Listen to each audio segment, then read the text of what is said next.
کوئی مصلی امامت پر اس کو ایمان چاہیے، کوئی خطابت کی کرسی پر اس کو ایمان چاہیے، کوئی مشیخت کی گدی پر بیٹھا اس کو ایمان چاہیے، کوئی شعر و سخن کا مالک ہے اس کو ایمان چاہیے، کوئی خوبصورت اور آواز کا مالک ہے اس کو ایمان چاہیے، معلم ہے اس کو ایمان چاہیے، شاگرد ہے اس کو ایمان چاہیے، مال اور صرف مال۔ چند نفوس ایسے ہیں، یہ بھی مسلم زن ہے، صرف چند نفوس جن کے دلوں میں مال کی محبت نہ ہو۔ اللہ تبارک و تعالیٰ نے مال کے طلب کرنے والے ان لوگوں کے متعلق آج سے 1450 سال پہلے اپنے محبوب پر نازل ہونے والے قرآن میں کیا فرمایا؟ دیکھیے، مال ضرورت ہے، مال چاہیے، یہ برا نہیں۔ اگر مال نہیں ہوگا تو مسجد کیسے بنے گی؟ اس لیے مال چاہیے۔ مال نہیں ہوگا تو کھانا پینا کیسے ہوگا؟ اس لیے مال چاہیے۔ مال نہیں ہوگا تو حج عمرہ کیسے ہوگا؟ مال چاہیے۔ مال نہیں ہوگا تو زکات کیسے دیں گے؟ مال چاہیے۔ مال نہیں ہوگا تو صدقہ کیسے دیں گے؟ مال چاہیے۔ اگر مال نہیں ہوتا تو عثمان غنی 2 مرتبہ جنت کیوں خریدتے؟ یہ مال ہی کی برکت ہے کہ عثمان غنی نے 2 مرتبہ جنت خریدی اللہ کے رسول علیہ السلام سے۔ اچھا، خریدی ہے، عثمان غنی نے خریدی ہے جنت حضور اکرم صلی اللہ علیہ وسلم سے۔ ایک جنت وہ ہے جو بھیک میں دی جاتی ہے۔ حضور علیہ السلام کو اللہ نے یہ بھی اختیار دیا کہ جسے چاہے بھیک میں دے دے، جسے چاہے عطا کر دے اور جسے چاہے بیچ دے۔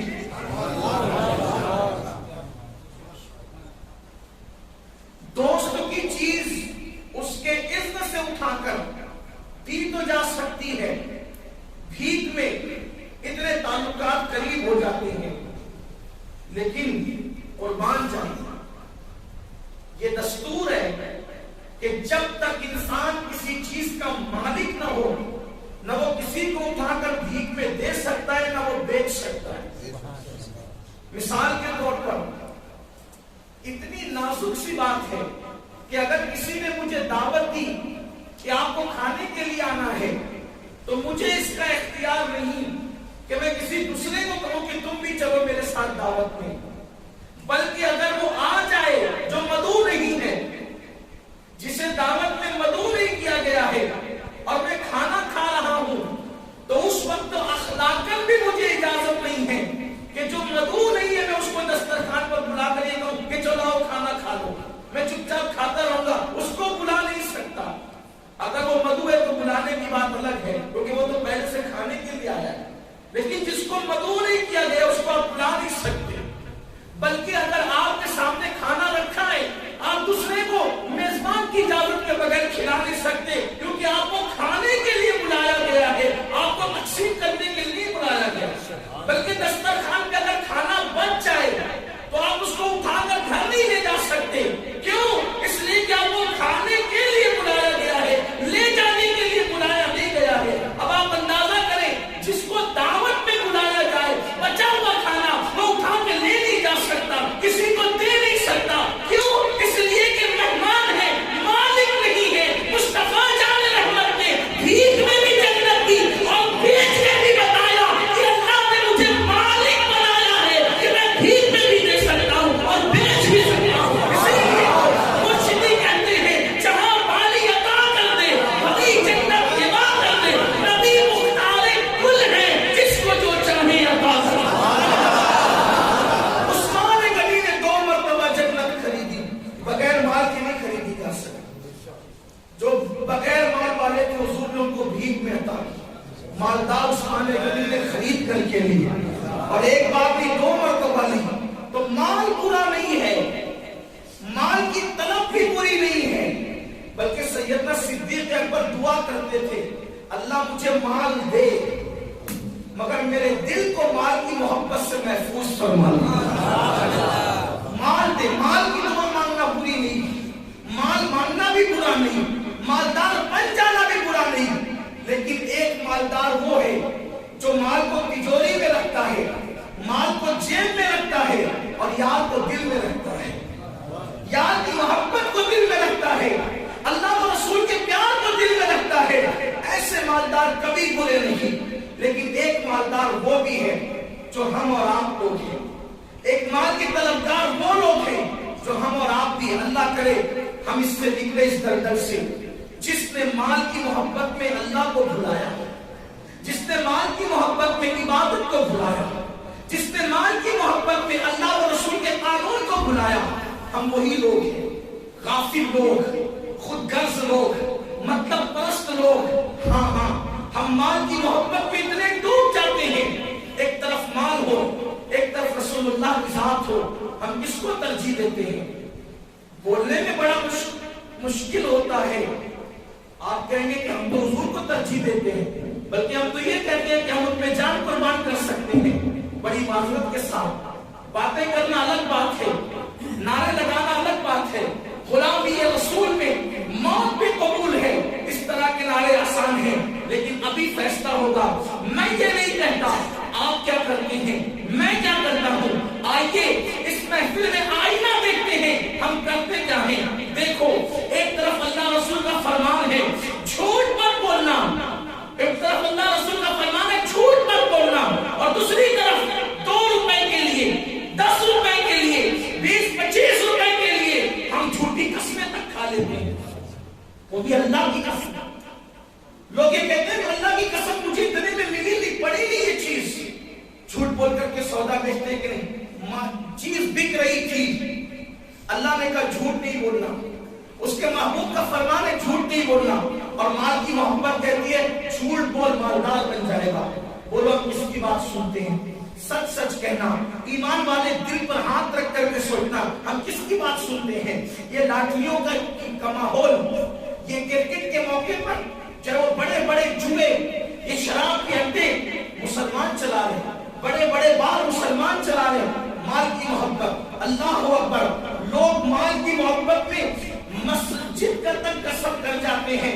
ایسے بھی کچھ بدبخت دنیا کے اندر موجود ہے، جبکہ اللہ کے رسول صلی اللہ علیہ وآلہ وسلم کے فرمان کا مفہوم ہے جس نے مسجد کا مٹی کا ایک چراغ مسجد کا اگر بیچ کر کھا گیا، اگر وہ 300 نبیوں کے برابر بھی بفرض محال اللہ کی بارگاہ میں عمل لے کر جائے تو بھی اللہ اس کو جہنم ہی میں ڈالے گا۔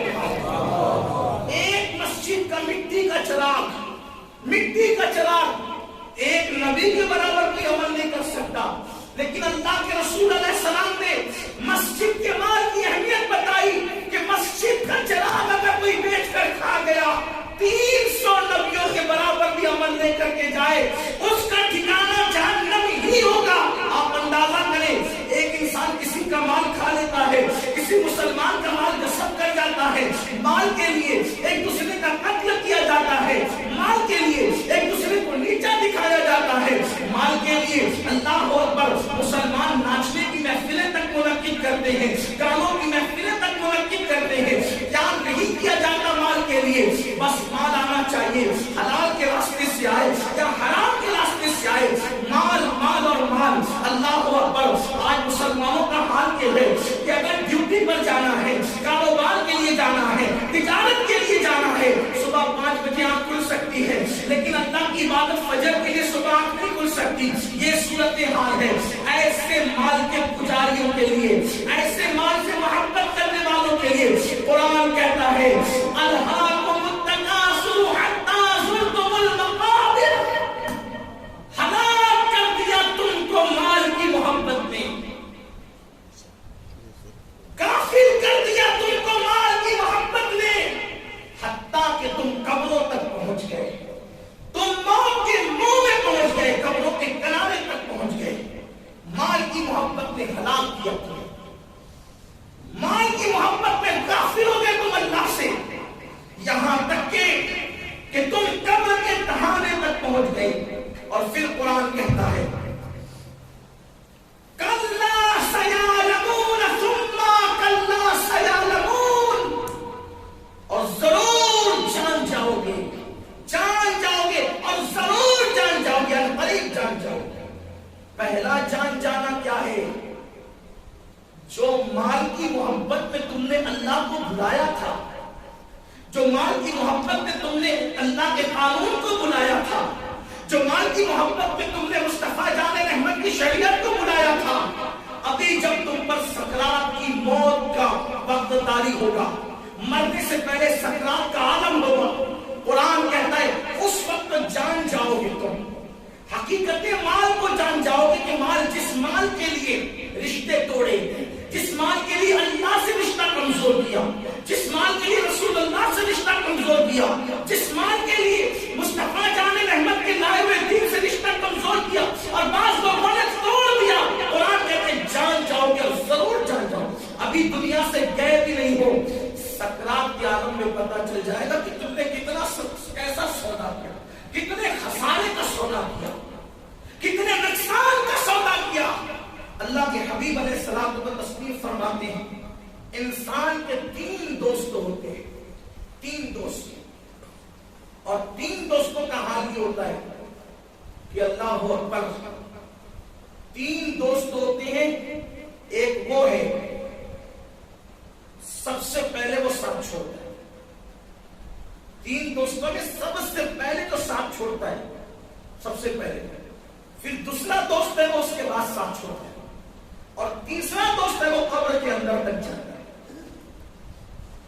اب ہم اپنے نفع اور نقصان کا فرق اور فیصلہ نہیں کر پا رہے۔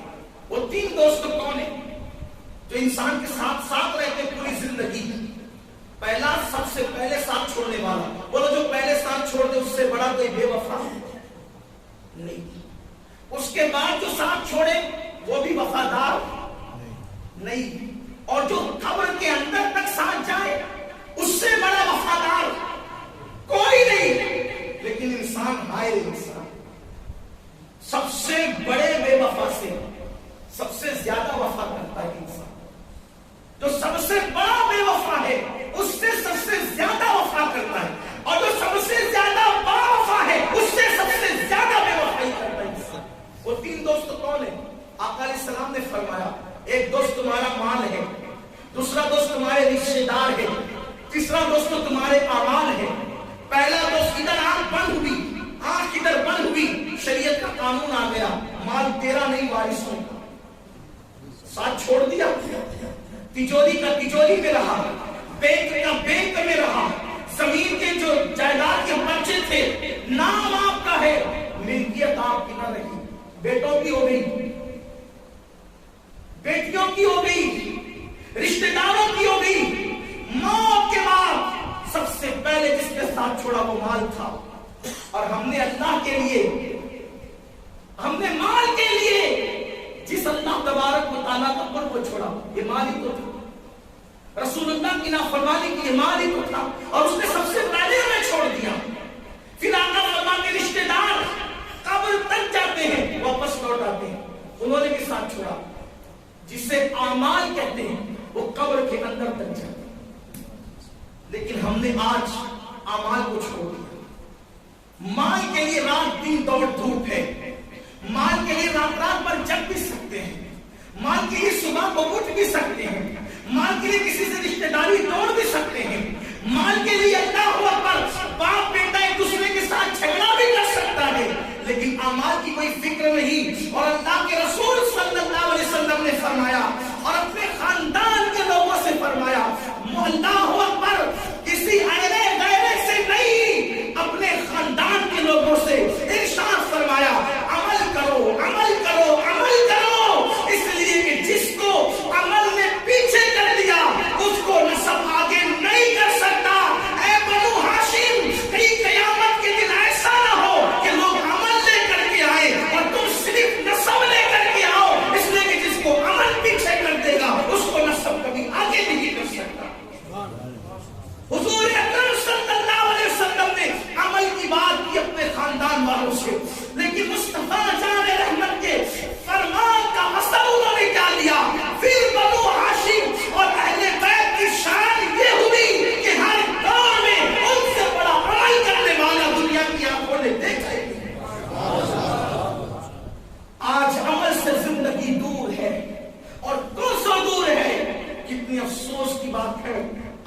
یہ بات کہتے ہیں کہ دشمنان اسلام کے حوالے سے دوسری قوموں کو اسلام کے قریب نہیں آنے دے رہے، دور کر رہے ہیں. میں کہتا ہوں دوسروں کو دور کرنے کا اتنا افسوس نہیں ہے، ہم تو خود اسلام سے دور ہوئے. ہماری زندگی میں اسلام کہاں ہے؟ نام عبداللہ ہے، عبد الرحمن ہے، غلام مصطفیٰ ہے، غلام مرتضیٰ ہے، غلام حسین ہے. دین کہاں ہے اپنی زندگی؟ صرف جمعہ کی 2 رکعت پڑھنے کے لیے آ کر کیا ہم کامل مومن ہو جائیں گے؟ اللہ کے رسول صلی اللہ علیہ وسلم نے ارشاد فرمایا، جس کو نماز ترک کرتے دیکھو، جس کو نماز چھوڑتے دیکھو، اس کو کبھی اپنے بازو میں بیٹھنے مت دینا، کیونکہ اس پر اللہ کی لعنت برستی ہے. ایک مقام پر سیدنا ابو ہریرہ کو نصیحت کرتے ہوئے میرے آقا نے فرمایا، ابو ہریرہ جو جماعت اور جمعہ چھوڑ دے اس کی صحبت میں کبھی مت بیٹھنا، اس لیے کہ جس نے جماعت اور جمعہ چھوڑا ہے اللہ تبارک و تعالی اس پہ لعنت کرتا ہے. اور جماعت اور جمعہ چھوڑنے والے نے اپنے گلے سے اسلام کا پٹا اتار کر اپنی پیٹھ کے پیچھے پھینک دیا ہے. فرمایا اسی لیے اس کی صحبت میں مت بیٹھنا. آپ سے پوچھنا چاہتا ہوں میرے آقا صلی اللہ علیہ وسلم کے دیوانوں، جو جماعت چھوڑ دے، میرے آقا اس کے ساتھ حضرت ابو ہریرہ کو بیٹھنے سے منع کر رہے ہیں. تو جنہوں نے سرے سے نماز ہی چھوڑ دی ان کا انجام کیا ہوگا؟ اور یہاں ہم یہ سوچ کر کے بیٹھے کہ نہیں ہمارا کیا ہوگا، ہمیں بخشوانے کے لیے تو میں اکیلا، بخشوانے کے لیے تو اتنی بڑی بڑی ہستیاں. ارے بخشوانے کے لیے بڑی بڑی ہستیاں ضرور ہے، لیکن تیرے دامن میں کیا ہے یہ تو دیکھ. بدعمالیاں انسان کو کفر تک لے جاتی ہے، بدعمالیاں انسان کو کفر تک لے جاتی ہے. اور اسلام میں عمل کی اہمیت ہے. اللہ تبارک و تعالیٰ فرماتے ہیں کلا سیعلمون ثم کلا سیعلمون، ضرور جان جاؤ. سکرات کے جب انسان پہ سکرات کی کیفیت تاری ہوتی ہے نا، وہ تڑپتا اور پچھتاتا ہے میں نے اپنا وقت ضائع کر. اس وقت وہ تمنا کرتا ہے کاش اب مجھے 2 رکعت کا موقع ہی مل جائے. اور اس پر سکرات کے وقت اتنی تکلیف مسلط کی جاتی ہے اس کے اعمال کے اعتبار سے. بلکہ حضرت علامہ سید محمد ابن عبد الرسول برزنجی رحمۃ اللہ علیہ لکھتے ہیں کہ جب دنیا کے پجاریوں کو، دنیا میں ڈوبنے والوں کو سکرات طاری ہوتی ہے تو ان کی زبان پہ کلمہ نہیں آتا. فرماتے ہیں کہ ایک بندے کو میں نے مرتے دیکھا تو وہ کہتا تھا لیمو لے لو لیمو، اتنے کے لیمو اور اتنے کے لیمو. تو میں نے پوچھا یہ لیمو کی بات کیوں کرتا ہے؟ تو کہا کہ یہ بازار میں لیمو بیچتا تھا، اس لیے سکرات کے وقت بھی یہ لیمو کی بات کر رہا ہے. اس کی زبان پہ کلمہ نہیں آ رہا ہے. پوری زندگی دین سے دور رہ کر لوگ دعا کرتے ہیں اللہ ہماری زبان پہ کلمہ جاری فرما. کلمہ صرف دعاؤں سے جاری نہیں ہوتا، کلمہ جاری ہونے کے لیے عمل کی ضرورت ہے، اللہ کے قرب کی ضرورت ہے، دین پہ مر مٹنے کے جذبے کی ضرورت ہے. آپ سے پوچھنا چاہتا ہوں موت کے وقت کلمے کی دعا کرنے والوں، ذرا میں اپنے ساتھیوں سے پوچھتا ہوں کہ آپ مجھے بتائیں آج سے پہلے کلمہ طیبہ کتنے دن پہلے پڑھا تھا؟ کئی دن ہو جاتے مسلمان کی زبان سے کلمہ نہیں ہوتا. چلے قرآن پڑھنا نہیں جانتے، قرآن مشکل ہے، لیکن کلمے میں کیا مشکل ہے؟ کلمہ تو بچے کی زبان پر آ سکتا ہے، اس میں کوئی تلفظ کا بھی معاملہ نہیں، کوئی مخارج کا بھی معاملہ نہیں. قدرت نے کلمے کو اتنا آسان رکھا کہ جاہل سے جاہل پڑھ لے اور وہ آسانی سے زبان پر آ جاتا ہے. اس میں کوئی تکلیف نہیں ہے. پھر بھی میری قوم جو کئی دن تک، بلکہ بعض لوگ کہتے ہیں کہ کئی برس تک جن کی زبان پہ ایک مرتبہ اللہ کے رسول صلی اللہ علیہ وسلم نے اپنے صحابہ سے کہا کہ جب تم دعا کیا کرو تو یہ دو دعا ضرور کیا کرو. حضور جانے دعا، صحابہ کو دعا سکھا رہے کہ جب دعا کرو تو یہ دو دعا ضرور کیا کرو. اللہ سے یہ دعا کرنا کہ اللہ ہمیں کبھی بدبخت مت کرنا. حضور دعا سکھا رہے صحابہ، اے اللہ ہمیں کبھی تو بدبخت مت کرنا اور کبھی ہمیں تو محروم مت کرنا. بدبختی سے بچا اور محرومی سے بچا، یہ دعا کرنا. اب اس دعا کی اہمیت کتنی ہے؟ سید العالمین جانے دعا، جس کے لیے اجابت جھکتی ہے وہ جانے دعا سکھا. اجابت جس کے لیے، سب کی دعائیں اجابت کو ڈھونڈنے کے لیے اوپر جاتی ہے، اور جس کی دعا کے لیے اجابت نیچے کو جھکتی ہے وہ جانے دعا. اس دعا کی اہمیت بتا رہا ہے. آپ کہتے ہیں کسی کے لیے اجابت بھی جھکتی ہے، ہم کہتے ہیں ہمارے امام نے یہی فلسفہ تو دعا کا بیان کیا. عنایت کا جوڑا، اجابت کا صحرا، دلہن بن کے نکلی دعائے محمد، اور جب دلہن بن کے نکلی دعائے محمد تو اجابت نے جھک کر گلے سے لگایا بڑی ناز سے. جب دعائے جس کی دعا کے لیے اجابت جھک جائے وہ دعائے مصطفیٰ جانے رحمت ہے. اور آقا فرماتے دو دعا اپنی دعاؤں کا حصہ بنا لو. ایک تو یہ کہ اللہ ہمیں کبھی بدبخت مت کرنا اور کبھی محروم مت کرنا. صحابہ نے جب یہ دعا کی اہمیت جان لی تو حضور نے خود فرمایا تم مجھ سے نہیں پوچھتے کہ بدبخت کون ہے، تم مجھ سے نہیں پوچھتے کہ بدبخت کون ہے، اور تم مجھ سے نہیں پوچھتے کہ محروم کون ہے.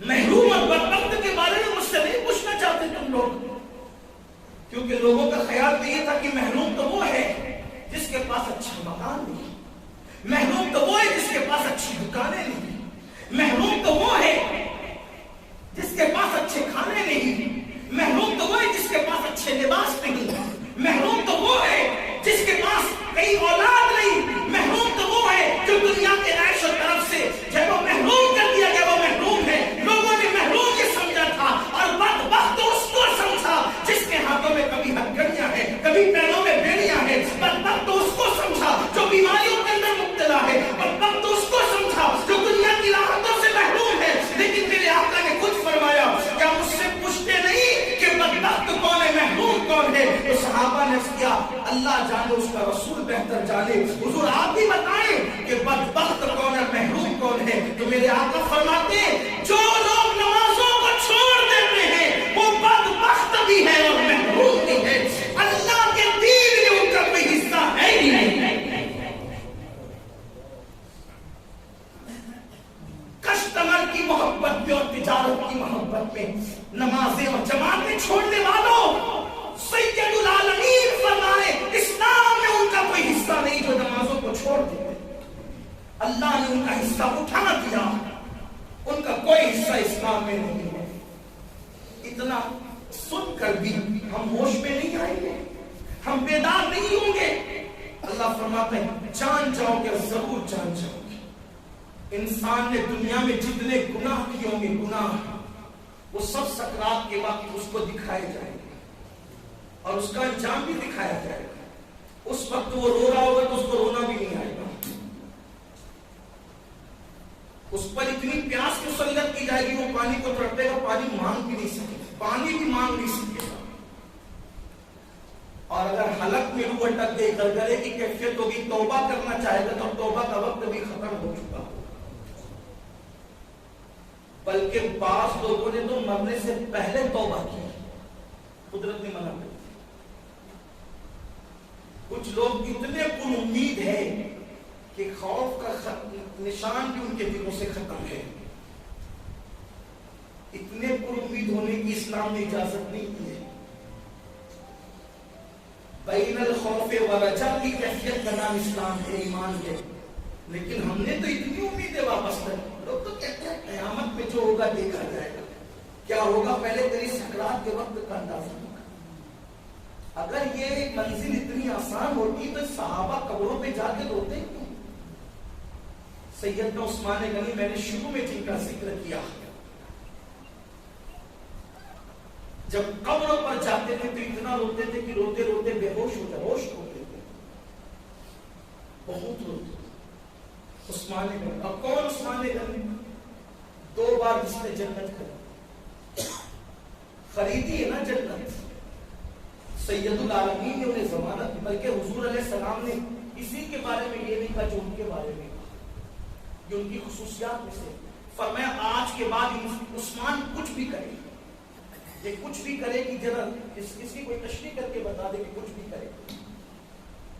آقا فرماتے آج کے بعد عثمان کچھ بھی کرے وہ جنت ہی میں داخل ہوگا۔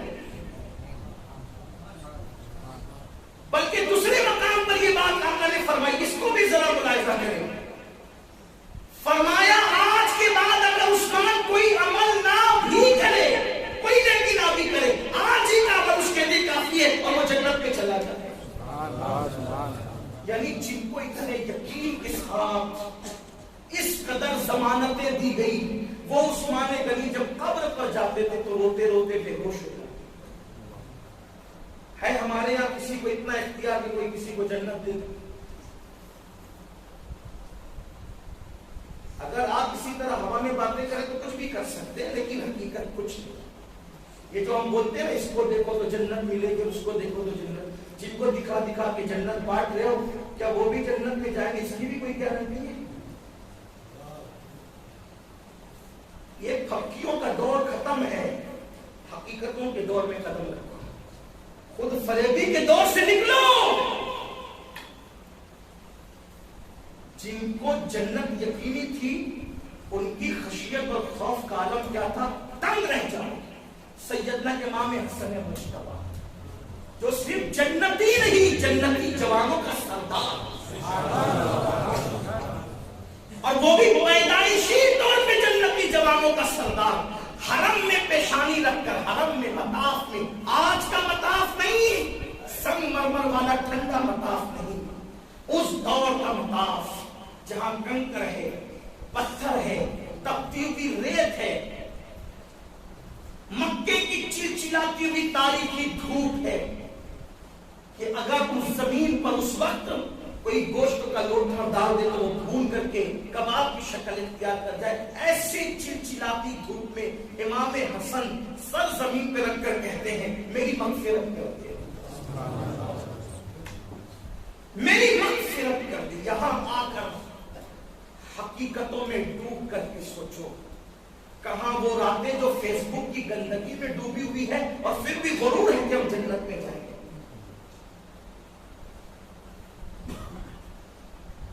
اس لیے کہ ہمیں تو کچھ لوگوں نے اتنا بے خوف قریب دیا ہے، تجھے کیا میں لے جاؤں گا،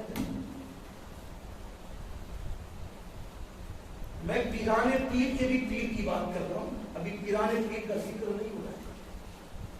ہم کس پر ناز کرتے؟ الحمدللہ میں قادری ہوں، اور واللہ مجھے ناز نہیں، مجھے فخر ہے کہ میں قادری ہوں، اور ہونا بھی چاہیے۔ لیکن ہم غوث پاک پہ ناز کرتے ہیں کہ میں قادری ہوں، اور غوث پاک جس کی نسبت پہ ناز کرتے ہیں وہ امام حسن ہے۔ ہم کہتے ہیں میں قادری ہوں، امام غوث پاک نے کہا انا الحسنی والمہدی مقامی، کہ میں حسن کا بیٹا ہوں، اللہ نے مجھے بلندی عطا فرمائی۔ جس حسن مجتبی کی نسبت پر غوث پاک ناز کرے وہ حسن مجتبی، وہ حسن مجتبی تبتی ہوئے مطاف میں سر رکھ کے کہتے ہیں اللہ میری مغفرت کر۔ کیوں؟ اس لیے کہ اللہ نے رزق کا وعدہ کیا ہے، رزق کا وعدہ کیا ہے، ہم لوگوں کے نام بنام اس نے مغفرت کا وعدہ نہیں کیا ہے۔ کیا کہا اس نے؟ وہ جس کو چاہے عذاب دے، یہ کہا۔ سورہ آل عمران کی اختتامی آیت آمن رسول سے پہلے کی طرف آتا ہے وَيُعَذِّبُ مَن يَشَاءُ، وہ جس کو چاہے عذاب دے اور وہ جس کو چاہے چھوڑ دے، جس کو چاہے گا عذاب دے گا۔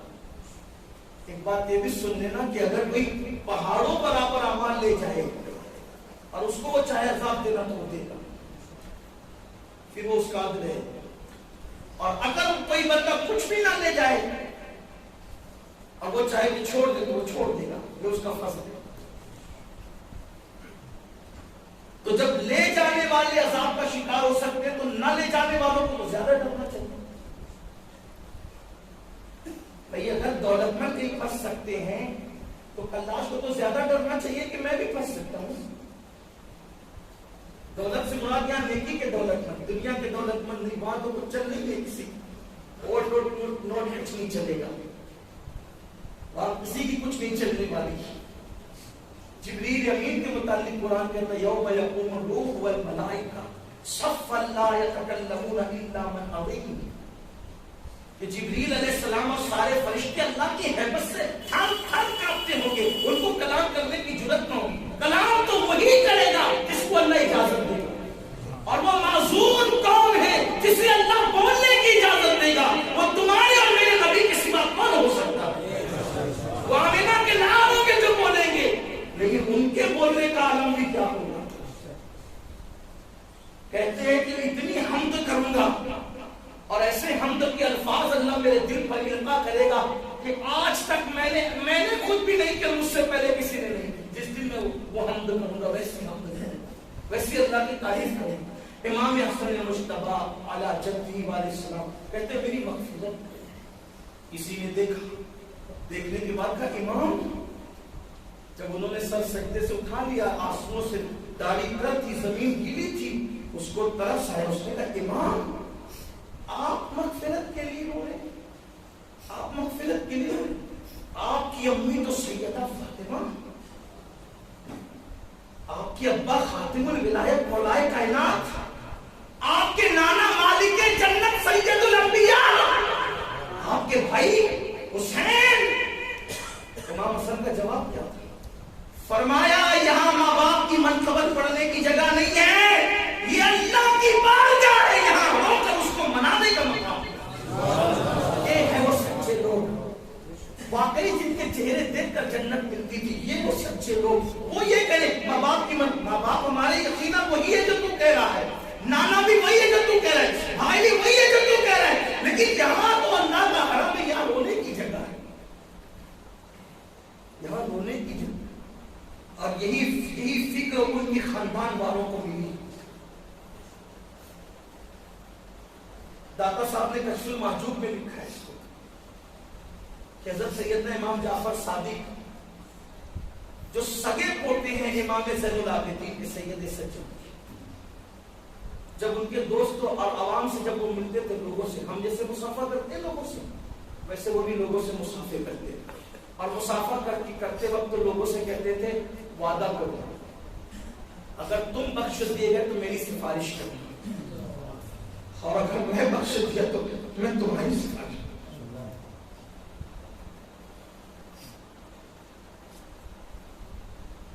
جن کے آنے نبی ہونے میں منافقین کو بھی شک نہیں تھا، اتنا قریبی نسب، اتنا قریبی۔ بات کیا ہے؟ امام جعفر صادق کو امام الاولیاء کیا؟ امام اعظم جیسا اللہ کو خواب میں 100 مرتبہ دیکھنے والے نعمان بن ثابت، امام اعظم جیسی ہستی کہتی ہے کہ اگر جعفر صادق نہ ہوتے تو نعمان ہلاک ہو گیا ہوتا۔ امام الائمہ کا امام، امام الائمہ کا مرشد، امام الائمہ کا پیشوا، 100 مرتبہ جس نے خواب میں اللہ کا دیدار کیا، اس امام اعظم کا امام، جس کی جوتیاں امام اعظم سیدھی کرتے تھے، جوتیاں سیدھی کر کے سر پہ رکھتے تھے، وہ جعفر، امام اعظم جس کی جوتیاں سر پہ رکھے، وہ جعفر صادق کی شان کیا ہوگی؟ عوام سے کہتے تھے اگر تم بخش دیے گئے تو میری سفارش کرو، وعدہ کرو گے؟ ایسا کرنا تھا، اور اگر میں بخش دیا گیا تو میں سفارش۔ لوگ کہتے تھے آپ تو سید ہیں، آپ تو آل نبی ہے، اولاد حسین ہے، فرماتے رونا تو اسی کا ہے کہ ہم سید ہیں، اپنے نانا کو منہ کیا دکھا؟ وہ سید ہو کر کے نانا کو منہ نہیں دکھا سکے، یہ بات حالانکہ ان کی عاجزی ہے کہ ساری ہے، اور ہم نے سب کچھ پاک کر کے یہ کہنا ہے کہ قبر میں حضور کا دیدار کریں گے تو مزہ کیا ہے؟ کیا مزہ ہے؟ قرآن کہتا ہے ثم کلا سیعلمون، پہلی بار تو سکرات کے وقت تو تجھے دکھایا جائے گا کہ تیری اوقات کیا، دوسری بار تجھے قبر میں دکھایا جائے گا تیری اوقات. جس کو مزہ آئے گا اسی کو مزہ ہے. سرکار نظمی کہتے ہیں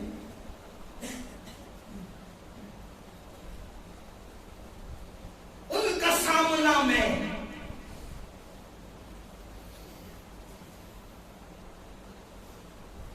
قبر میں سامنا ان کا کس طرح کروں گا میں، قبر میں سامنا ان کا کس طرح کروں گا میں، دل پورا سا جاتا ہے سن سن سنت میں. اتنے قریب سن کی زیارت کیسے کروں گا میں؟ اگر انہوں نے کہہ دیا کہ میرا بن کر کے سود کے لقمے کھاتا تھا مال کی محبت میں تو کیا ہوتا، میرا بن کر داڑیاں مڈا کر گھٹوں میں پھینکتا تھا تو کیا ہوتا، میرا بن کر لڑکیوں میں بدنظری کرتا تھا، پاپ کی نظریں ڈالتا تھا تو کیا ہوگا. دنیا کے امتحان میں کوئی ناکام ہو جائے پھر موقع ہے، پھر موقع ہے، پھر موقع ہے. دنیا کے امتحان کی اسٹڈی اور تیاری کرنے کے لیے بار بار موقع ہے، پھر بھی لوگ دنیا کا امتحان دینے کے لیے رات رات بھر جاتے ہیں. میں کہتا ہوں کالج اور یونیورسٹی میں پڑھنے والے طلبہ سے ہی سیکھ لیا ہوتا، جن کو فیل ہو کر بھی چانس ہے پھر امتحان دینے کا، وہ راتوں کو جگ رہے ہیں، اور جن کو زندگی کے میں ایک ہی امتحان کی اجازت ہے وہ فجر میں بھی سوتے پڑے ہیں. وہ تراویح سے بھی غائب ہے، وہ رمضان المبارک کے روزے سے بھی غافل ہے، وہ اللہ کی کتاب قرآن سے بھی دور ہے. مجھے بتائیں جنہیں ایک ہی چانس ہے فرسٹ اور لاسٹ، وہ لوگ اتنے غفلت میں، اتنی دنیا طلبی میں، اتنی مال طلبی میں. مال کا پجاری تیری پوری کل پونجی کیا ہے، جو کھا کے ہضم کر جائے وہی تیرا ہے، اور جو پہن کے پھاڑ دے وہی تیرا ہے. اس کے سوا جو کچھ ہے سب دوسروں کا. ارب پتی بھی اتنی روٹیاں کھا سکتا ہے جتنا فٹ پاتھ پہ پڑا ہوا غریب کھاتا ہے. 6 روٹی سے زیادہ کھا سکتے ہو ارب پتی ہونے کے بعد بھی، اور 1 ڈریس سے زیادہ ایک دن میں پہن سکتے ہو ارب پتی ہونے کے بعد. 1 ڈریس تو اس نے بھی پہن رکھا ہے جو فٹ پاتھ پہ پڑا ہوا ہے، اور 6 روٹی وہ بھی کھا رہا ہے جو فٹ پاتھ پہ پڑا ہوا ہے، اور ہم بھی وہی کھا رہے ہیں. غذا میں فرق ضرور ہے لیکن کھانا تو اتنا ہی ہے نا.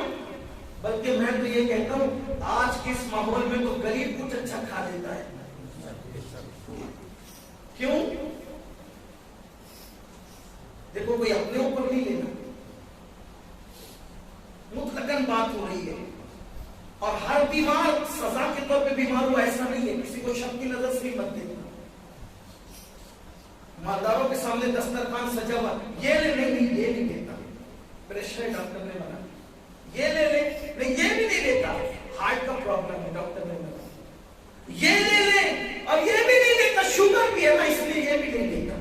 اور وہ دیکھو دونوں ہاتھ سے کھایا جائے. آپ دیکھیں نا، عبرت کی نظر سے دیکھیں کیا زندگی ہے. کمایا بہت، جمایا بھی بہت، لیکن کس کے لیے؟ کاش کی جتنی محنت انسان نے مال کے لیے کی تھی اتنی محنت انسان اعمال کے لیے کرتا. میں یہ نہیں کہتا مال جمع نہیں کرو یار. ہمارے یہاں غریب کون ہے؟ رسول پاک سے لے کے غوث پاک تک، غوث پاک سے لے کے امام اعظم تک، امام اعظم سے لے کے غریب تک کون ہمارے یہاں غریب ہے؟ سب تو مالدار ہو.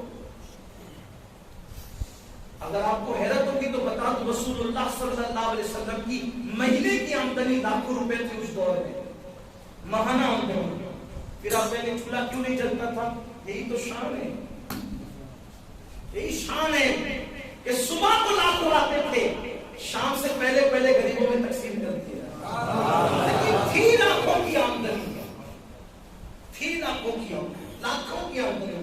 غوث پاک کی جب انٹرنیٹ کا دور نہیں تھا، ٹیکنالوجی کا دور نہیں تھا، ٹرین اور پلین کا دور نہیں تھا، غوث پاک کا مال تجارت اس دور میں کئی ملکوں تک جاتا تھا، کئی ملکوں تک. یہ ایکسپورٹ اور امپورٹ کا جب اپنا تعارف کراتے تو لوگوں کا سینہ بہت چھوڑا ہوتا ہے کہ میں ایکسپورٹ بھی کرتا ہوں اور امپورٹ بھی کرتا ہوں. تو انٹرنیٹ کے دور میں کر رہے ہیں تو کیا کر رہے ہیں؟ میرے مرشد غوث پاک میں تو اس دور میں کیا جب اونٹوں کا دور تھا. لیکن فرق دیکھو، توجہ ہے، فرق دیکھو. تو کروڑ پتی ہو کر جھوٹ جھوٹ جھوٹ، سود سود سود. اور غوث پاک اتنے بڑے تاجر تھے، فرماتے واللہ میں نے اپنی زندگی میں دو کام کبھی نہیں کیے، میں نے حرام نہیں کھایا اور میں نے کبھی جھوٹ نہیں بولا. آج میری قوم کا تاجر کہتے مولانا جو جھوٹ نہیں بولتا وہ ترقی نہیں کرتا، اور اگر حلال سے جائیں گے تو جلدی ترقی نہیں ہوگی. ہمارے مرشد غوث پاک نے بتا دیا، دیکھ لو مجھے جھوٹ بولے بغیر. اونٹوں کے دور میں میں نے عالمی تجارت کر کے بتا دیا کہ جھوٹ بولے بغیر بھی اتنی بڑی تجارت کی جا سکتی ہے، حرام کھائے بغیر بھی اتنی بڑی تجارت کی جا سکتی ہے. کوئی آج دنیا میں ایسا جو روزانہ نیا لباس پہنے اور بادشاہ سے مہنگا پہنے؟ ایک مرتبہ ٹیلی ویژن پہ کچھ اینکر چیخ رہے تھے کہ فلاں صاحب روزانہ نئے کپڑے پہن رہے ہیں اور وہ ملکوں کی سیر کر رہے ہیں. آپ ہی کی زمین سے ان کا تعلق ہے، خیر سے برا لگے تو معاف کرنا. میں نے کہا لوگوں کے مال پہ پہنا تو کیا پہنا، ہمیں تو تھوڑی متاثر کر سکتا ہے. مال چرا کر پہن رہا ہے، میرے مرشد غوث پاک نے تو خود کما کر پہنا اور تو کپڑے نئے بنا کر اتراتا ہے، چھپاتا ہے، پتا نہیں تیرے کپڑے کہاں جاتے. میرے مرشد کی شان تو یہ تھی کہ بادشاہ سے مہنگا پہنتے میں ایک دن دوبارہ نہیں پہنتے تھے، دوسرے دن وہ کپڑا کسی غریب کو پہنا کر بتاتے تھے. اپنی خواہش سے نہیں پہنا، کسی غریب کو پہنانے کے لیے خود پہن لیا. میرے بہانے کسی کا بھلا ہو جائے، میرے بہانے کسی کو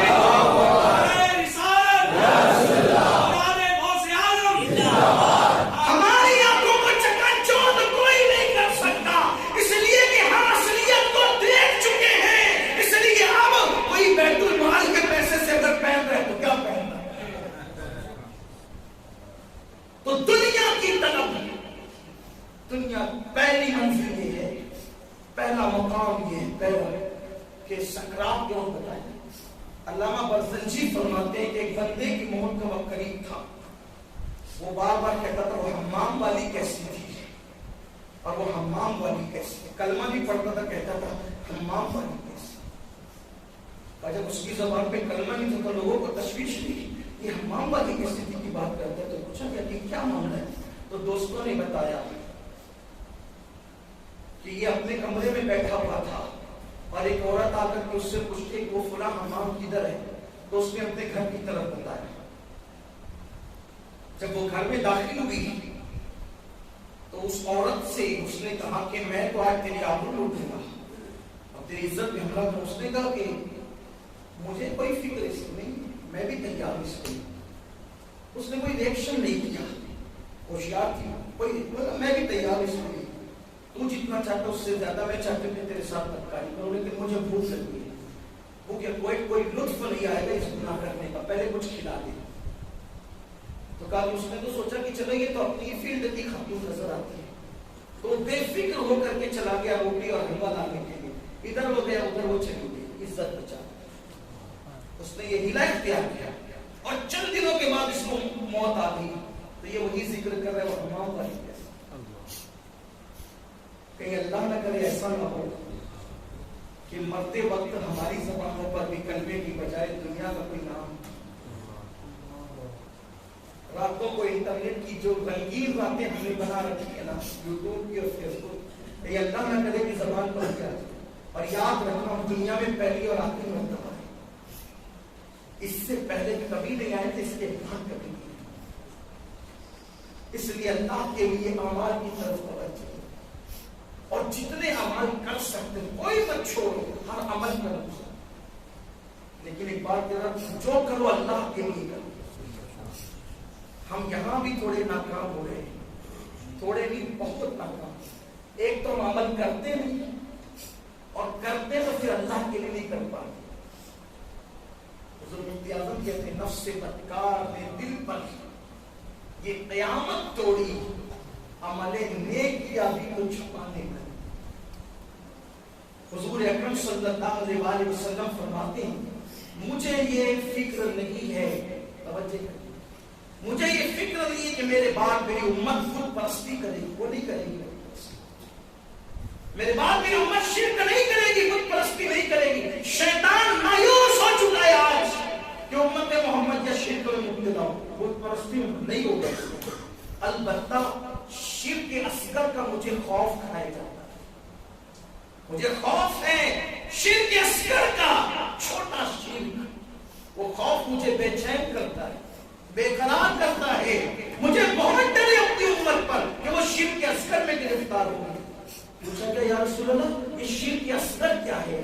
فرمایا لوگ عمل تو کریں گے، اللہ کے لیے نہیں کریں گے، کسی کو دکھانے کے لیے۔ اور پھر حضور علیہ السلام نے اس وقت ایک بات اور بیان فرمائی، فرمایا لوگ اللہ کے لیے نہیں کریں گے کسی کو، جیسے تقریر ہو رہی ہے، تقریر ہو رہی ہے، اب یہ اس طرح دکھے گی، یا تو مانگا جائے گا کہ نذرانہ کتنا دو گے، یہ اللہ کے لیے نہ ہوا، یہ تو پیسوں کے لیے ہوا، یہی اللہ کو متقاص۔ یا پھر اگر کوئی اور مخلص ہے، پیسہ نہیں مانگتا، تو کوئی اچھا نقطہ بیان کرتے ہوئے ذہن میں خیال ہے میں نکاح کیا بیان کروں، کوئی ذرا تعریف کر دے، یہ بھی اللہ کے لیے نہ ہوگا۔ کبھی ہم لوگ بھی کہتے ہیں ذرا داد تو دو، اس سے داد مانگتے، اللہ کے لیے بیان کے بعد تھوڑی کالر ٹائپ، کیسا تھا اللہ کے لیے، یہ کیسا تھا اللہ کے لیے نہ ہوگا۔ میں کسی کو اللہ کے گھر میں کسی کو نہیں کروں، میں اپنی بات بیان، اگر ہم نے کہہ دیا کیسا گیا، حضور فرماتے اسی شرک کے اصغر کا مجھے ہوا۔ اکیلے نماز پڑھے تو دھڑا دھڑ، پڑھے تو پڑھے نہیں، پڑھے تو دھڑا دھڑ، اور مگر مسجد کی پہلی صف میں ہو تو پھر ہاں جناب کا دیکھیے رکوع اور سجود اللہ کی۔ حضور اکرم صلی اللہ علیہ وسلم پھر حدیث قدسی بیان کرنے لگے، فرمایا لوگ دکھاوا کریں گے، اللہ کے لیے نہیں کریں گے، اور اللہ کا فرمان ہے کہ میں سب سے زیادہ حقدار ہوں کہ میری عبادت کی جائے، اور مجھے سب سے زیادہ بری یہ چیز لگتی ہے کہ کوئی میری عبادت میں کسی غیر کو شریک کرے کسی غیر کو، اور پھر فرمایا جو میری عبادت میں میرے سوا میرے غیر کو شریک کرے گا، پھر ہم اعلان کریں گے جاؤ قیامت کے دن جس کو دکھانے کے لیے عبادت کی تھی آج بدلہ اس سے مانگو۔ تھوڑا یہاں رک کر کے ٹھہرنا اور سوچنا، زکات دیتے وقت اپنے گھر پہ قطار لگوانے والوں، زکات دیتے وقت اپنے گھروں پہ قطار لگوانے والوں، لوگوں کو بار بار خدا کے چکر کھلانے والوں کہ لوگ دیکھیں تو صحیح کہ میں زکات بانٹ رہا ہوں۔ گھر پہ مہمان ہیں تو کہتے الحمدللہ میرے 4 حج ہو گئے۔ اس نے پوچھا تھا آپ سے 4 حج ہو گئے؟ اتنا نازک ہے نا ریا کا معاملہ، شرک کے اصغر کا معاملہ۔ ذیل المدعا احسن البیان آدابی دعا پر جو حاشیہ لکھا گیا ہے اس میں یہ موجود ہے۔ امام سفیان ثوری ایک دعوت میں گئے، دعوت میں تشریف لے گئے تو دیکھا کہ میزبان دسترخوان لگایا اور اپنے غلام سے کہا ذرا وہ پلیٹیں لانا، وہ پلیٹ لانا جو میں دوسرے بار حج پہ گیا تھا تو لایا تھا۔ ہم نے قدرت کی شان کریمی پر غور کیا، اس کی شان غیرت پر کبھی غور نہیں۔ وہ کریم ہے، رحیم ہے، تو وہ غیرت والا ہے، وہ بہت غیور ہے، بہت غیور۔ ہم بس یہ کہتے ہیں کہ وہ رحیم ہے، کریم ہے، وہ رحیم، بے شک رحیم و کریم ہے، لیکن وہ غیور بھی ہے، غیور۔ وہ اتنا غیور ہے، اتنا غیور ہے کہ جیسے اس کی طرح کوئی رحیم نہیں ہے، اس کی طرح کوئی کریم نہیں ہے، اس کی طرح کوئی ستار نہیں ہے، اس کی طرح کوئی بخشنے والا مہربان نہیں ہے، ویسے اس کی طرح کوئی غیرت والا نہیں۔ جیسے صفت رحیمی بے مثال ہے، ویسے صفت غیرت بھی بے مثال ہے۔ اس کی غیرت کا اندازہ اس سے کر لو، اس سے کر لو غیرت کا اندازہ، کہ جس کو اپنے ہاتھ بھی دیکھ لے کہ جب زمین پہ اتار دیا، زمین پہ اتار دیا، بیوی کو جدا کر دیا، لباس واپس دے دیا، السلام روتے رہے، کوئی جواب ہی نہیں۔ 200 سال کس کو کہتے ہیں؟ کوئی جواب نہیں، کوئی کلام ہی نہیں۔ اور لہجہ کیا تھا؟ ربنا ظلمنا انفسنا، عاجزی کی انتہا تو دیکھو، لغزشیں پیغمبرانہ پر ہی عاجزی ہے۔ ہمارے یہاں تو عاجزی کچھ نہیں، عاجزی کوئی نہیں۔ تو میرے پیارے آقا صلی اللہ علیہ وسلم کے پیارے دیوانوں، اس کی شان غیرت پر بھی توجہ کریں۔ وہ کتنی غیرت والا ہے، کتنا غیور ہے وہ۔ ہم گناہ کرتے جائیں، صفت ستاری غفاری کی بات کرتے جائیں، اس کی شان غیرت پر بھی نظر کریں، اس کی شان غیرت پر بھی نظر، بہت غیرت والا ہے۔ بلکہ حضور علیہ السلام نے فرمایا اللہ کی مخلوق میں مجھ سے زیادہ غیرت والا کوئی نہیں ہے، اور مجھ سے زیادہ غیرت والا میرا رب ہے، مجھے بنانے والا حضور اکرم صلی اللہ علیہ وسلم۔ اب حضور کی غیرت دیکھیں، حضور کتنے غیرت والے مخلوق میں، ان سے بڑا غیرت والا مخلوق میں کوئی نہیں، اور اس کا خالق اس سے زیادہ غیرت۔ ایک شخص نے صرف ڈکار لے لی، ڈکار، سرکار نے فرمایا کہ یہ ڈکار لے کر میرے پاس مت آیا، پیٹ بھر کے کھا کے ڈکار لینے میں، اپنی ڈکار کو مجھ سے دور رکھو۔ جو ڈکار پر ناراض ہو جائے، ہم تب گمان کرتے ہیں کہ داڑھی منڈانے پر وہ ہم سے راضی نہیں۔ آپ سوچیں تو صحیح، کہاں ڈکار، حالانکہ وہ گناہ بھی نہیں ہے، ناجائز بھی نہیں ہے، حرام بھی نہیں ہے، خلاف ادب ہے محفل میں زور سے ڈکار دینا۔ تو جو خلاف ادب کام پر کیوں ناراض ہو کہ میرے پاس یہ ڈکار دینے مت آئے، پیڑ بھر کے مت آئے تو میرے پاس۔ جو ڈکار پر ناراض ہو جائے، یہ غیرت ہے رسول اللہ کی۔ تو جو نمازی ہی نہیں پڑھتے، تو زنا کے اڈوں کو آباد کرتے ہیں، جو لوگ حرام ملک میں کھاتے ہیں، جو لوگ برائی کے قریب جاتے ہیں، جن کی زندگی کے اندر خوف خدا ہی نہیں، آخرت کا تصور ہی نہیں، تو بات بہت دور چلی گئی۔ میں عرض یہ کر رہا تھا کہ اللہ کا فرمان ہے کَلَّا سَيَعْلَمُونَ ثُمَّ کَلَّا سَيَعْلَمُونَ، جان جاؤ گے اور ضرور جان جاؤ گے۔ سکرات کے وقت پہلی مرتبہ اعمال دکھائے جائیں گے نا، اور انجام دکھائے جائیں، تو بات بہت دور نکلی۔ میں اختصار کے ساتھ عرض کروں کہ بعض مرتبہ ایسا قدرت نے انکار بھی کر دیا۔ جو لوگ سکرات کے وقت توبہ کرتے ہیں، بعض کا انکار بھی ہو گیا، کر دیا قدرت نے انکار۔ وہ بے نیاز ہے، اسے کون پوچھنے والا ہے کیسے انکار ہوا۔ حافظ ابن الجوزی لکھتے ہیں اپنی کتاب میں کہ حضرت سیدنا مالک الدینار کہتے ہیں کہ میرا ایک پڑوسی تھا جو میرا دوست بھی تھا، اللہ نہ کرے کہ ہم پر یہ وقت نہ آئے، اللہ نہ کرے، اللہ کی بارگاہ میں ہم توبہ کرتے رہیں، معافی مانگتے رہیں، اس کو راضی کرتے رہیں، اس کو راضی کرتے، ریا سے بچتے رہیں، شرک اصغر سے بچتے رہیں۔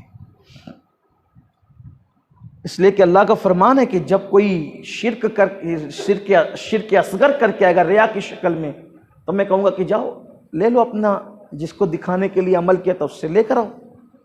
اب بتائیں کہ وہاں لوگوں کے بدن پہ کفن بھی نہیں ہوگا تو کوئی ہمیں دے گا کیا دے گا کوئی؟ اس لیے اللہ کے لیے عمل کریں، اللہ کی رضا کے لیے عمل کریں۔ اور جو احسن الویا سے روایت پڑھا تھا وہ پڑھ کے پھر میں اختتام کی طرف چلتا ہوں، دیر بھی ہوئی ہے، ٹائم بھی ہو گیا۔ احسن الویا سے جو روایت پڑھ رہا تھا وہ پڑھ کر پھر مالک بن دینار والی روایت پڑھ کے گفتگو کو اینڈ کی طرف لے جاتی کہ امام سفیان ثوری فرماتے ہیں کہ جب اس نے کہا نا وہ حج کہ دوسری بار حج پہ گیا تھا تو وہ جو برتن لایا تھا وہ لے آؤ، اپنے غلام سے کہا کہ لے آؤ، امام سفیان ثوری رونے لگے اور بہت روئے اور بہت روئے۔ میزبان نے کہا حضرت غلطی کیا ہو گئی، کیا لغزش ہو گئی، کیا خطا ہو گئی، آپ اتنا رو رہے ہیں؟ فرمایا بیٹا تو نے جو 2 حج کیے تھے نا، دونوں حج اللہ نے قبول کر لیے تھے، تیرے دونوں حج قبول تھے اللہ کی بارگاہ میں، اللہ نے قبول کر لیا، لیکن جب تو نے مجھے بتانے کے لیے کہا نا کہ وہ جو دوسرے بار حج پہ گیا تھا وہ پلیٹ لے کر آ کے، تیرا مقصد یہ تھا نا کہ تو بتائے کہ میں ڈبل حاجی ہوں، 2 مرتبہ حج کر چکا، تو اللہ نے فرمایا میں نے اس کا حج تو قبول کر لیا تھا، لیکن چونکہ اب وہ لوگوں میں تشہیر کر رہا ہے حج، تو اب اس کی حج مٹا دیے جائیں، مقبول کی فہرست سے نکال کے مردود کی فہرست میں ڈال دیا جائے، یعنی قبول کر کے بھی رد ہو سکتا ہے بعض مرتبہ۔ ایک مرتبہ ایک بزرگ حج پر ہے، ایک بزرگ حج پر، اس دور میں لوگ فلائٹوں سے تو حج تھوڑی کرتے، فلائٹ تھوڑی تھے، پیدل جاتے تھے لوگ حج کے لیے، جہازوں سے جاتے تھے، پانی کے جہاز سے، اونٹوں پہ، کھچروں میں جاتے، تو ایک کھانا بنانے کے لیے ایک جگہ پیر اور مرید دونوں رکے،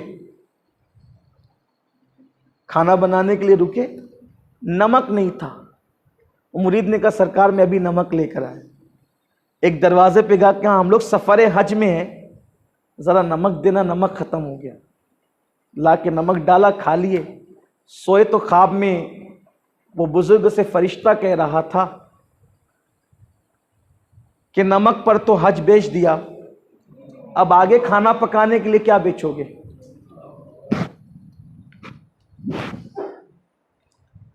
ایک صحابی تھے جنہوں نے تبوک میں رسول اللہ کے ساتھ سفر کیا تھا، جنگ تبوک، جس کو جیش اسرت کہتے ہیں،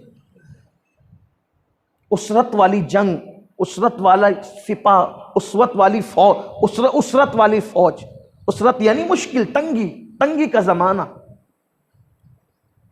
تبوک میں کیا دن تھے؟ فاروق اعظم کہتے ہیں کہ ایک کھجور 8 لوگوں کو دی جاتی تھی، تو میں کھاتا نہیں تھا بلکہ چوس کر کسی اپنے بھائی کو دے دیتا تھا کہ میرے اس سے اس کو کام آ جائے، اور چوس اس لیے لیتا تھا کہ پانی زیادہ پلایا جائے گا تو میرا پیٹ بھر جائے۔ ایسی اسرت کے دور میں وہ لوگوں نے سفر کیا۔ ایک صحابی نے سفر کیا، لیکن اس سفر کے بعد وہ پوری زندگی آخری دم تک روتے رہے۔ لوگ کہتے تھے آپ جنگ تبوک میں شریک ہوئے، اتنا روتے کیوں ہو؟ فرمایا کہ میں نے جنگ تبوک کی مشکلات سفر کی، ایک بار کسی کو بیان کر دی تو ڈر لگتا ہے کہ کہیں بیان کرنے سے وہ ضائع تو نہیں ہوگی۔ یعنی عمل کا معاملہ، بلکہ یہ بھی ریا ہے۔ آپ اکیلے چپ کے عبادت کر رہے تھے، چپ کے عبادت کر، کوئی آ گیا اور پھر دل خوش ہو گیا کہ یار اس نے مجھے دیکھ لیا، اب میری کیسی تعریف کرے گا آپ کی عبادت کی۔ اس لیے کرو اللہ کے لیے۔ اگر دل میں خیال بھی ہے نا کہ وہ فلاں دیکھ رہا ہے تو فوراً کہو کیا دے سکتا ہے، اس کی اوقات کیا ہے، نکالو فوراً باہر نکالو، کیا دے سکتا ہے اس کی اوقات۔ آج تعریف کرے گا کل گالیاں دے گا۔ لوگوں کا ٹھکانہ کیا ہے؟ آج سر پہ بٹھاتے ہیں، کل اتار کر پھینک دیتے ہیں۔ سب کی فکر چھوڑو، رب کی رضا کی فکر کرو۔ واللہ ورسولہ احق ان یرضوا، اللہ اس کا رسول اس بات کے زیادہ حقدار ہے ان کو راضی کیا جائے، اور جس دن یار راضی ہو گیا اس دن سب کو راضی ہونا ہی ہے۔ اس لیے عمل کرو اللہ کے لیے۔ تو پہلے تو عمل ہوتا نہیں، اور جب ہوتا ہے تو پھر ریا کی نظر۔ شیطان بڑا مردود ہے، بڑا شاطر ہے، عمل کرنے نہیں دیتا اور کرو تو چھپانے نہیں دیتا۔ ہمارے امام اعظم ابو حنیفہ کئی سال تک روزے رکھتے رہے، کئی سال تک۔ گھر والوں کو پتہ ہی نہیں، گھر والوں کو نہیں پتا تھا کہ یہ روزہ رکھتے ہیں۔ کیوں؟ گھر سے ٹفن لے کر کے جاتے تھے کہ مدرسے میں جا کے کھائیں گے، اور مدرسے میں جا کے طلباء کو کھلا دیتے تھے۔ تو گھر والے سمجھتے تھے کہ مدرسے میں جا کے کھا رہے ہیں، اور بچے طلباء سمجھتے تھے کہ گھر سے کھا کے آئے۔ یہ خلوص تھا۔ آج تو اگر کوئی آ جائے کسی دن اچانک سفر پہ جانا ہو فجر میں اٹھ کے، اور اس دن اتفاق سے امام صاحب ہی نہیں آئے، تو دوسرے ہے امام صاحب آج فجر میں دکھے نہیں، آپ میں آیا تھا فجر میں۔ یہ صورتیں حال ہے۔ عبادت چھپانے کا ذوق ہی نہیں، شوق ہی نہیں۔ اللہ ہم سب کے حال پہ رحم فرمائے۔ تو سکرات کے وقت اگر کوئی توبہ کرے، حلق میں روح اٹکتی ہے، گرگرے کا وقت آتا ہے تو توبہ قبول نہیں، اور یوں بھی اللہ اگر کسی کی چاہے تو بے نیازی سے اس کی توبہ رد کر دے، مایوس کر دینی ہے۔ حضرت مالک بن دینار کہتے ہیں میرا پڑوسی تھا، مجھے پتا چلا کہ وہ سکرات میں ہے، میں گیا تو دیکھا کہ اس کے سینے سے گرم گرم سانسیں نکل رہی تھی، گرم گرم سانس، اور تیز تیز وہ سانس لے رہا تھا اور اس کی آنکھوں میں آنسو تھے۔ میں نے سوچا کہ یہ اب جیے گا نہیں، تو میں نے اس کو نصیحت کی، کیا ہوا؟ کہا پوری زندگی گزر گئی اللہ کے ساتھ بغاوت کرنے میں، گناہ میں، برائیوں میں، بے حیائیوں، مال کی محبت میں گئی پوری زندگی، اب مر رہا ہوں، اپنا انجام دیکھ رہا ہوں، کلا سیعلمون ثم کلا سیعلمون، دیکھ رہا ہوں انجام۔ حضرت مالک بن دینار نے کہا توبہ کر لی، اس نے کہا استغفر اللہ، آپ نے کہا توبہ کر لے، اس نے کہا استغفر اللہ۔ گھر کے کونے سے آواز آئی بندے رہنے دے، ہم نے تجھے بہت مہلت دی لیکن بے وفا پایا۔ میں روتا ہوا واپس آیا، اس کے مرنے کے بعد جب میں نے خواب میں دیکھا تو وہ اللہ کے عذاب میں گرفتار تھا۔ میں نے پوچھا کیا ہوا؟ کہا توبہ کرتا تھا، وہ مہلت دیتا تھا پھر توڑ دیتا تھا، پھر توبہ کرتا تھا، وہ مہلت دیتا تھا پھر توڑ، آخر کار اس کی شان غیرت نے کہا اب رہنے دے، اب ہمارے ساتھ مذاق مت کر، ہمارا مذاق نہیں اڑا۔ تو یہ بھی ہے، اللہ کو کریم جان کے گناہ کرنے والوں کو چاہیے اس کی شان غیرت کا بھی خیال۔ قرآن آگے کہتا ہے اگر تم یقین رکھتے نا اس بات پر، کلا سیعلمون ثم کلا سیعلمون،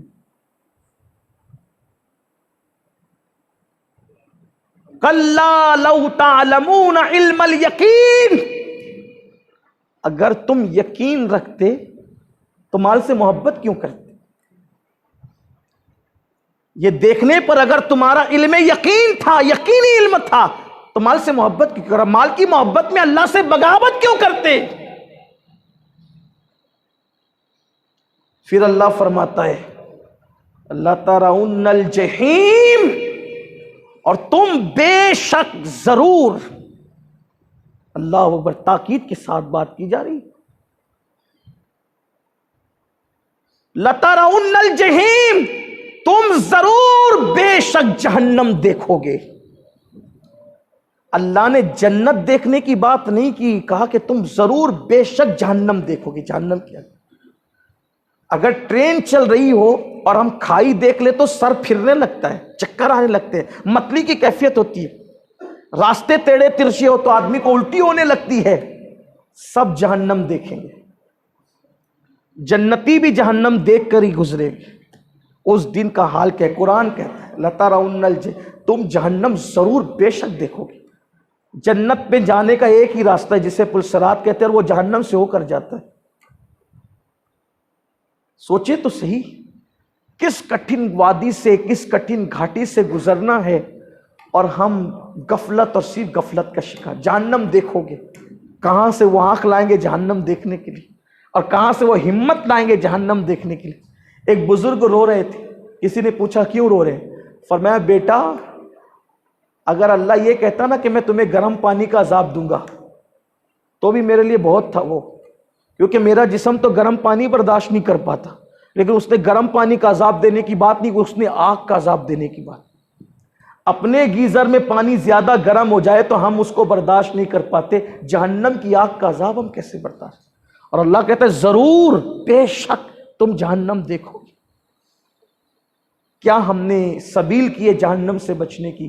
ایک حدیث پڑھ کر کے پھر آگے گزرتے۔ جہنم کی آگ کو کوئی چیز نہیں بجھا سکتی، جہنم کی آگ کو کوئی چیز نہیں بجھا سکتی سوائے دو چیزوں کے۔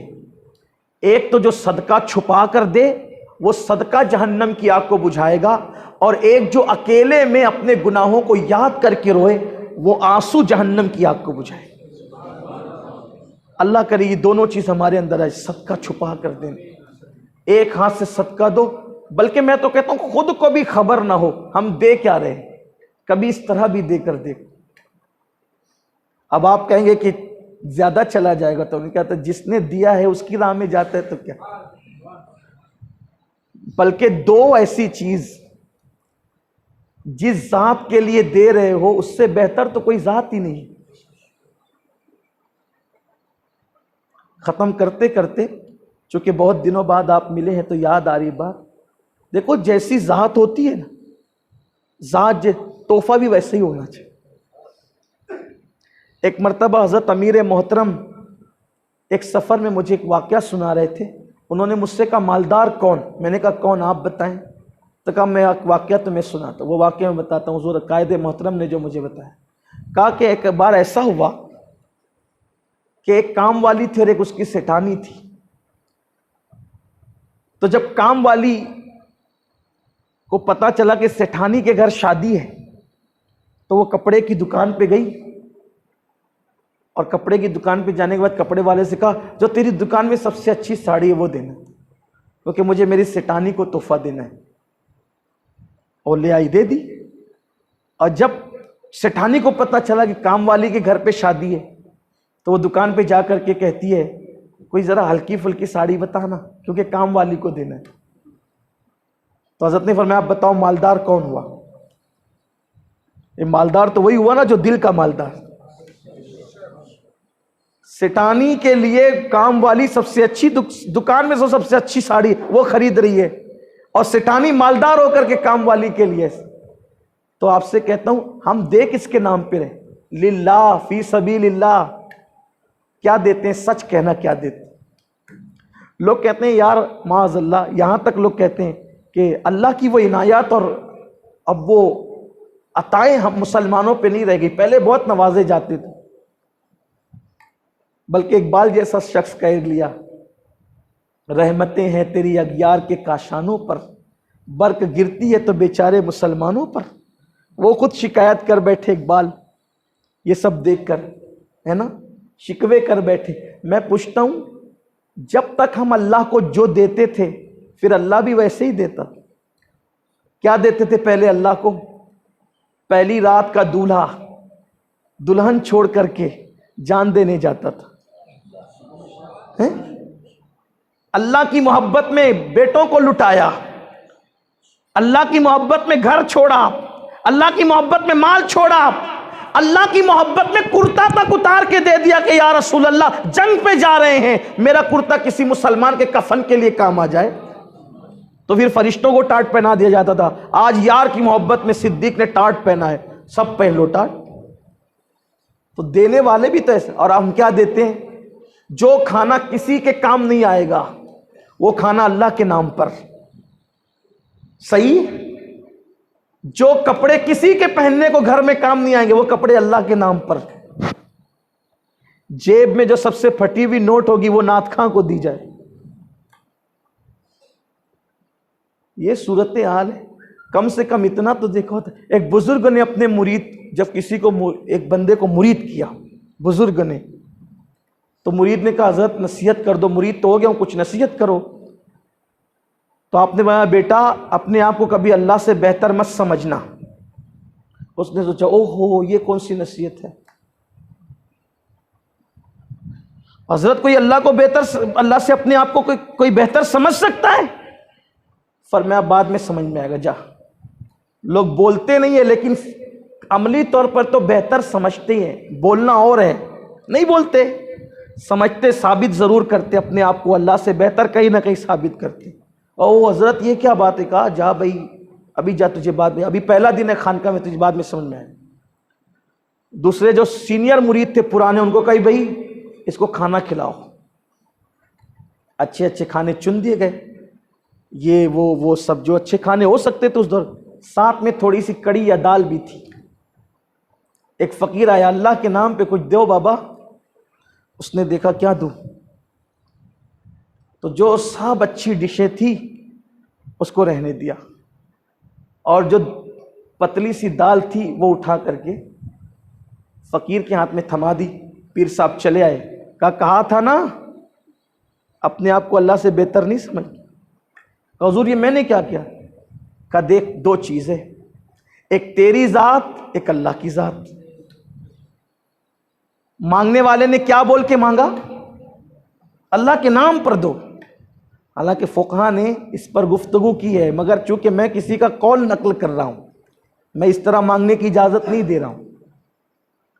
اس پر بڑی فقہ نے گفتگو کی کہ اللہ کے نام پہ مانگنا جائز ہے کہ ناجائز ہے، لیکن یہاں کوئی مانگنے والا فقیر نہیں ہے کہ میں اس کے سامنے مسئلہ بیان کروں. یہاں دینے والے لوگ بیٹھے.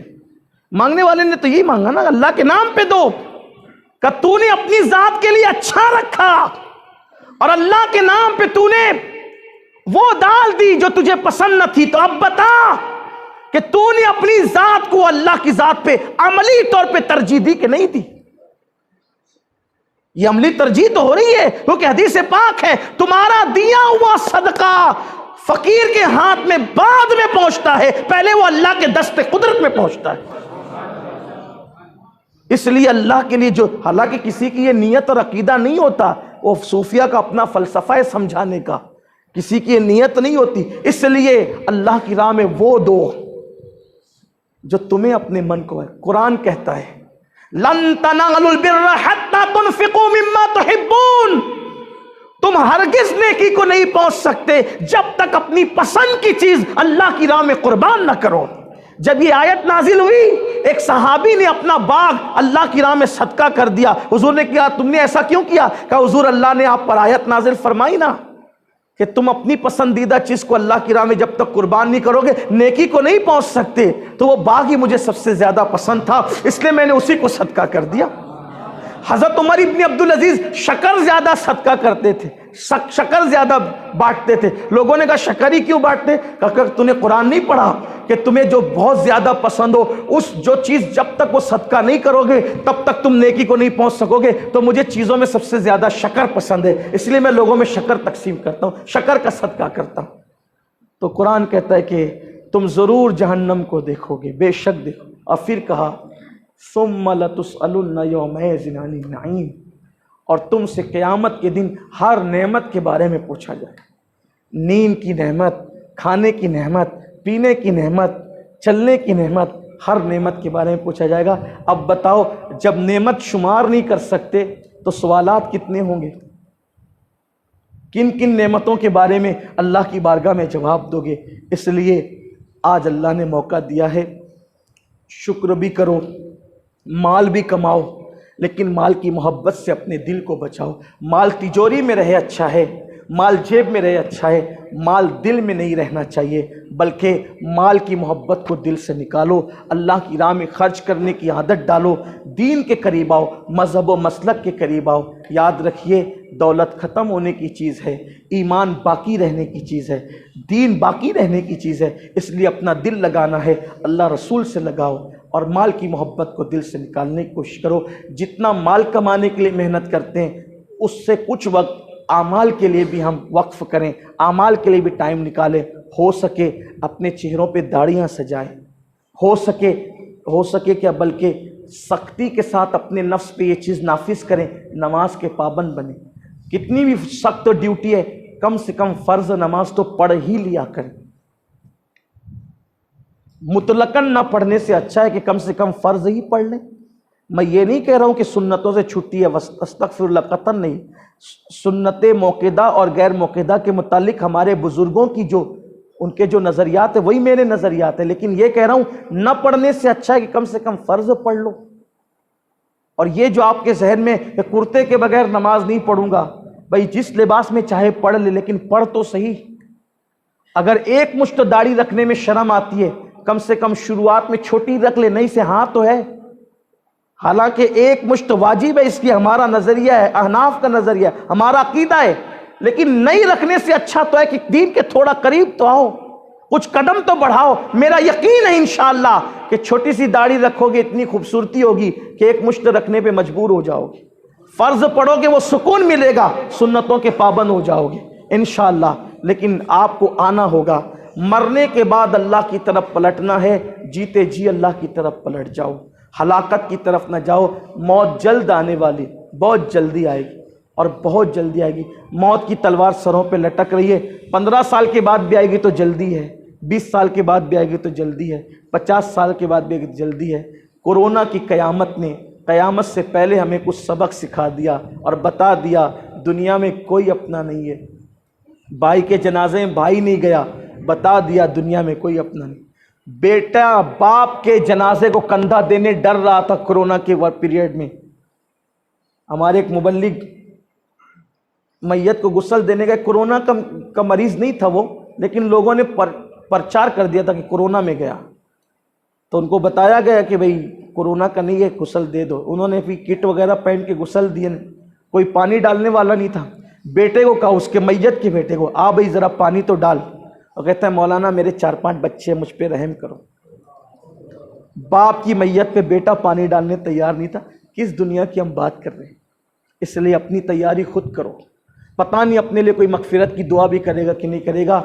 جانے والے جاتے جاتے کچھ کر لے اپنے واسطے، ایک دن تو بھی ترسے گا فاتحہ کے واسطے. فاتحہ کے لیے ترس جاؤ گے، ایک ایک نیکی کو ترس جاؤ گے. یہاں اللہ نے ٹائم دیا، وقت دیا، وقت نکالو، عبادت کرو. سنی دعوت اسلامی کا یہی پیغام ہے. پارکھت والوں، اپنے علاقے میں سنی دعوت اسلامی کی برانچ قائم کرو. اپنے نوجوانوں کو اس سے جوڑو، خود جڑو. ہفتہ واری اجتماع شروع کرو تاکہ لوگ دین سیکھیں، دین سمجھیں، دین سے قریب آئیں. اگر ایک بندہ بھی اپنی کوششوں سے دین سے قریب ہو گیا، انشاءاللہ وہی بندہ ہمارے لیے نجات کا ذریعہ بن جائے گا. اللہ سے دعا کرتا ہوں اللہ سب سے پہلے مجھے مال کی اور دنیا کی محبت سے بچائے، اور آپ سب کی اللہ حفاظت فرمائے. اللہ میں ریاکاری سے بچائے، شرک اصغر سے بچائے. گفتگو کے درمیان کوئی غلطی ہو گئی ہو، اللہ تعالیٰ اپنے حبیب صلی اللہ علیہ وآلہ وسلم کے صدقہ تو معاف فرمائے. استغفر اللہ ربی من کل ذنب واتوب الیہ وما علینا الا البلاغ. السلام علیکم ورحمۃ اللہ.